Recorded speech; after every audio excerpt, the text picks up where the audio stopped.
Bicicleta aí, ó. Deixa o like para fortalecer o canal. Se inscreve, comenta. Comenta um aí, se tu gostou desse vídeo. Bike check, viu?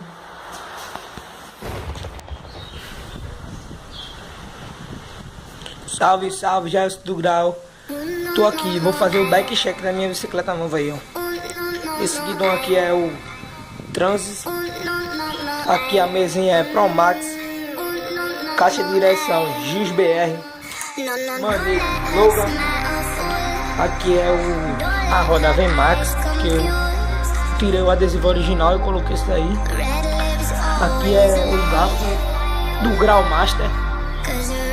Ferradura de alumínio, como todo mundo sabe. Tô aprendendo aqui a dar uns RL. E vamos lá pra parte de trás. Lembrando que isso aqui é um pneu Kenda Flama. Quem não souber aí, esse é o quadro Gilson. Essa linha aqui eu não sei o nome. O canote é zoom.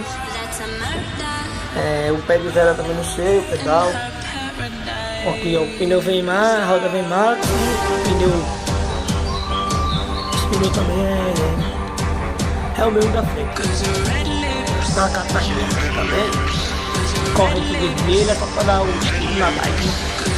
E aqui é o Logan também. Pastilha de freio STS da frente também. Em breve vou estar colocando um freio a disco para trás. Beleza? E se gostou do vídeo, deixa o like aí para fortalecer o canal. Essa aí é a mais nova Jus 4.